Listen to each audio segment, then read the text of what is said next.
Ivy Sinclair had been sitting in the same parked car across from the anchor for 6 nights running, a coffee gone cold in the cup holder, watching a door that used to be just a door, before she found out what had happened in the alley behind it 2 years ago. She was 29, big and substantial in a way that filled that driver's seat completely, with a face people did a double take for, high cheekbones, a full mouth, sharp dark eyes, dark hair pulled back tight. It wasn't the kind of beautiful plastered on billboards, but it was beautiful all the same. A folder of photographs and shipping schedules sat closed on the passenger seat, memorized months ago. She didn't look like a woman running a 2-year surveillance operation, and that was exactly the point. Big women got looked past in parking lots. Nobody clocked her as a threat. On the 7th night, the black SUV finally pulled up. 3 men got out. The first was tall, dark hair swept back, a suit jacket hanging open like he couldn't be bothered to button it, an easy, careless grin already on his face before his feet hit the pavement. Ivy didn't need the folder to know his name. She'd said it in her head so many times over 2 years, it barely felt like a name anymore. More like a wound with syllables attached. Dominic Bellandini. Everybody on this side of the docks just called him Dom, the way you'd talk about a weather system you'd learn to live around. The second man out of the SUV was lean and permanently tired-looking. A man who scanned the street twice before he let his shoulders relax even a fraction, sharp eyes missing nothing. The third was built like a door, a thick scar cutting through one eyebrow, knuckles that had clearly met more faces than gym equipment, standing a half step behind Dom's shoulder, the way trained muscle stands when it's paid to notice trouble before trouble notices you. Ivy didn't know their names yet. She would, soon enough, know them better than she ever wanted to. She watched the 3 of them cross the sidewalk and disappear through the anchor's front door, and she sat there another 20 minutes after they'd gone inside, her hands wrapped tight around a cold coffee cup, running the same numbers she'd run every night for 2 years. Her father had owned a locksmith shop 3 blocks from that exact bar, the kind of place that fixed a jammed deadbolt for $8, and never once, in 22 years, opened late on a Monday. Marcus Sinclair had been walking home from a call 2 years ago, cutting through the alley behind the anchor because it shaved 10 minutes off his walk, and he'd seen something back there he was never supposed to see.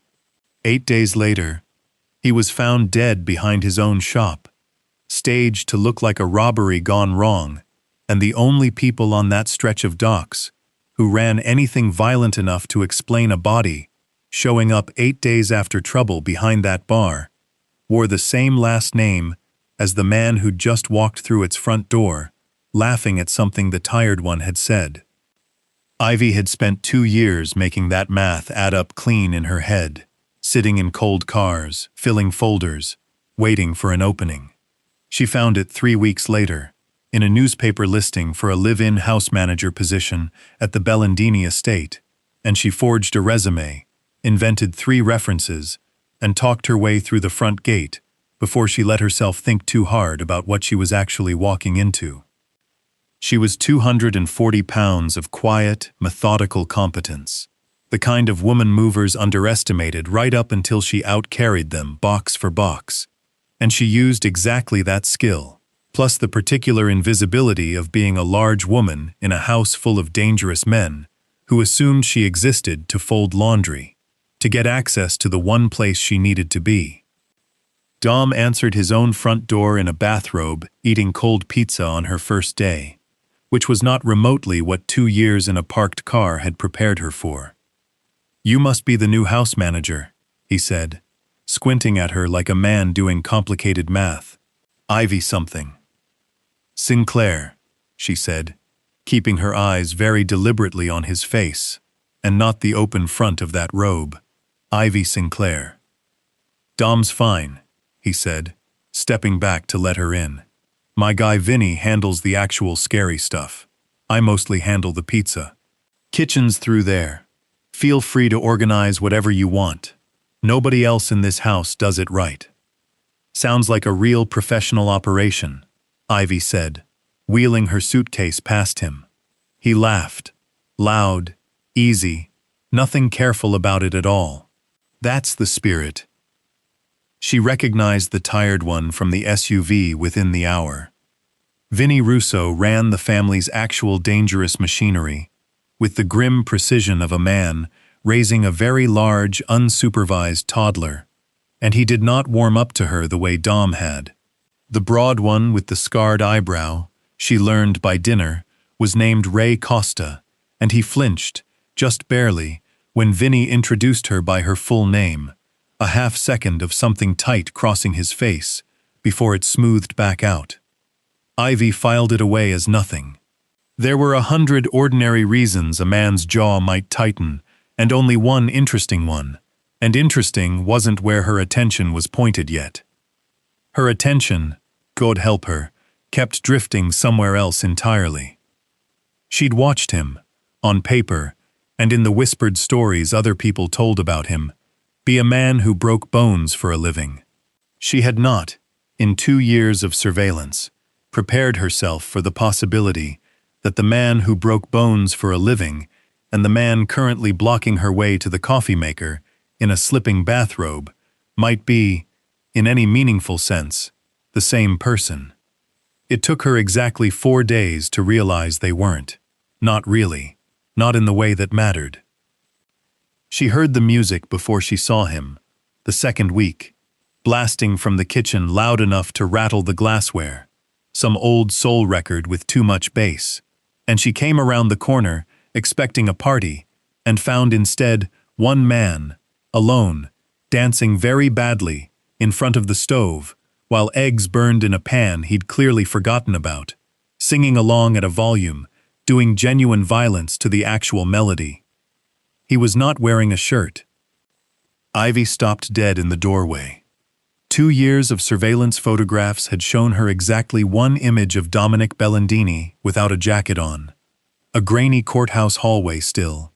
And it had told her nothing useful about the fact that underneath his clothes he had the kind of stomach, hard, defined, cut into clean lines that belonged on the side of a protein shake bottle, that made her forget, for one entire humiliating second, every reason she had for hating him. "Your eggs are burning," she managed. Dom spun around, entirely unbothered, hips still moving. "My eggs are always burning," he said. "That's why God invented cereal. He killed the burner with his foot, somehow, without missing a beat of the song. You want some?" "I want you to put on a shirt," Ivy said, staring very hard at a spot on the wall past his ear. "Counteroffer," he said. "You get used to it." She did not get used to it, no matter how many times it happened, and it happened often enough that she started to suspect he genuinely did not own the concept of self-consciousness the way most people did. She found him doing pull-ups shirtless, in a converted spare room days later, sweat-soaked, laughing at himself when his form fell apart. And when he caught her frozen in the doorway, with a stack of towels in her arms, he just grinned and drank half a protein shake, standing there, like a man entirely at peace with being looked at. "You've got a real gift for showing up wherever I've got the least amount of clothing on," he said. "That is not what's happening," Ivy said, backing out so fast she nearly dropped the towels. "Sure," Dom said. "Keep telling yourself that." The man outside that house did not smile like that. Ivy had seen him twice now, standing in the foyer taking calls from rival capos, his voice gone flat and careful. The same man who'd told a debtor named Tommy his kneecaps were on the line without so much as raising an eyebrow. That man moved slow and deliberate and gave nothing away. This one, currently mid-dance move, over a ruined pan of eggs, gave away everything, all the time, like being seen had never once cost him anything in his life. He's a different animal in his own house, Vinny told her one evening, not looking up from his paperwork, when she asked, carefully, framed as idle curiosity instead of 2 years of professional suspicion. Always has been. He grew up watching his old man be the exact same cold son of a gun at the dinner table that he was on the docks, never one soft word, once that front door shut. Dom decided a long time ago, the outside world doesn't get to follow him through his own. Vinny shrugged. Good rule, honestly. Ivy turned that over for a long time that night, hating how easily it slotted a whole new shape onto the man she'd built out of rumors and a single grainy photograph. She'd needed him to be one thing, consistently, uncomplicatedly, because the alternative meant her certainty had cracks in it, and cracks were dangerous, 2 years into a plan that only worked if she stayed sure. You're supposed to be gathering evidence, she told herself in the dark, and tried not to think about the exact sound of his laugh. It got worse on a rainy Thursday, 5 weeks in, when she went looking for him about a delivery schedule, and found instead the hallway outside his bedroom, Dom stepping out of the shower into it, with nothing on but a towel slung low, water still running down a chest she had, by that point, catalogued in more detail than she was proud of. "Oh my God," she said, spinning to face a painting she would later be unable to describe to save her life. "It's my house," Dom said, entirely unbothered, water dripping onto the hardwood. "There are other people in it," she told the painting. "Pants first, or you want to talk about the delivery schedule right now?" he asked, and she could hear the grin without turning around. "Pants," she said, "for the love of God." It wasn't only the body, though the body certainly wasn't helping her concentration. It was the way he cried, unashamed, during the last 20 minutes of an old black-and-white movie he put on one night, wiping his face with the back of his hand, and not once hiding it from her, telling her afterward that his mother used to watch that film every Sunday before she passed, and he still couldn't get through the ending dry-eyed 15 years later.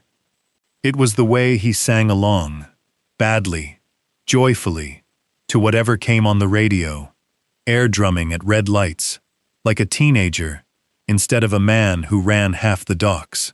It was the way none of that ever made it past his own front gate, like he kept 2 entirely separate men, living in the same body, and had simply never thought to introduce them.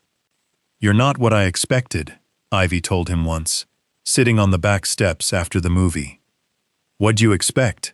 Dom asked. "Colder," she said, "all the way through." "That guy's for outside," Dom said finally. "Keeps people from thinking they can push me around. But I watched my old man be that guy at his own dinner table for 18 years, and I swore I'd rather die than do that to anybody who had to actually live with me. So the door shuts, and he stays outside it." He glanced at her, something unguarded in his face. "You're the first person in a long time who's actually stuck around long enough to notice there's a difference." She got her first real lead 5 weeks in, and it went nowhere near where she expected. She found a note in Vinny's handwriting from the exact week her father died, buried in old payroll files. "Handle TA situation quietly. No police, no questions. Keep it off the books." Her stomach dropped straight through the floor. TA, the anchor. She confronted Vinny the next afternoon, her voice shaking with 2 years of grief, finally cracking through 5 weeks of careful composure. "I found your note," she said. "That's 8 days before my father was found dead behind his own shop." Vinny went very still. "You've been going through my files." "That's not a denial," she said. "Kid, that note is about a liquor license inspection. That would have cost us 40 grand in fines," he said, real concern crossing his tired face. "That's it. What the hell is actually going on with you?" She walked away without answering, the ground shifting under her feet for the second time in a week. Dom found her 20 minutes later on the back steps, staring at nothing. "You look like you saw a ghost," he said, sitting down close enough that she could feel the warmth off him. "I think I might be chasing the wrong thing," she said, before she could stop herself, and told him everything then. Her father's shop, the fight behind the anchor, the body found 8 days later. Dom sat very still through all of it, and when he finally spoke, his voice had gone flat in a way she'd never once heard from him. "What was your father's name?" he said. "Marcus Sinclair." Dom closed his eyes. "Christ. I remember there was a body behind a locksmith shop 2 years ago that nobody in my organization ever claimed," he said slowly. "I remember being pissed off about it because it happened 3 weeks after a brawl behind my own bar. I'd told every one of my guys had better not get out of hand, and I never got a straight answer about who threw the first punch."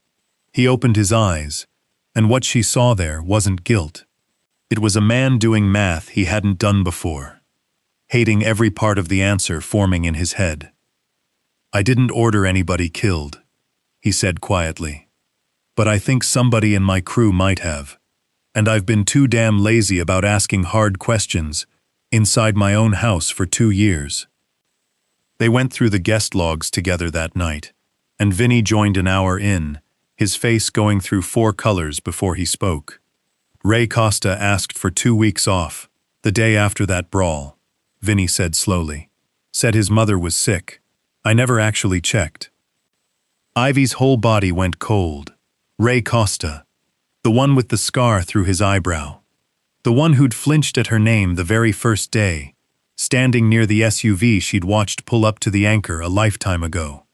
"He's been in this house the entire time," she said.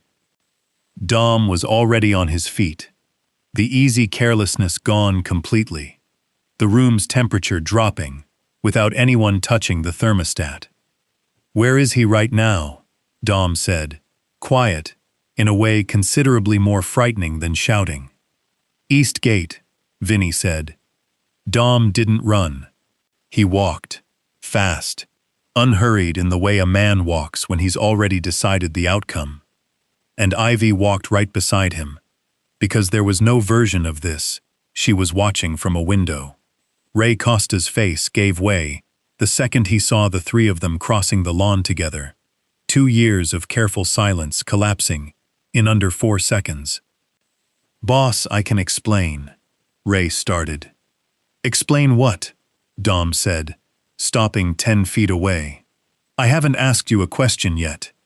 "I didn't mean for it to happen," Ray said, backing up, his hand twitching toward his jacket before he forced it still. "That night behind the anchor, some guy from the Delgado crew started running his mouth, and I hit him wrong, and he wasn't breathing, and I panicked. Boss, I didn't tell you because I knew you'd have my hands broken for going off book. And somebody saw it happen," Ivy said, her voice shaking with something sharper than grief now.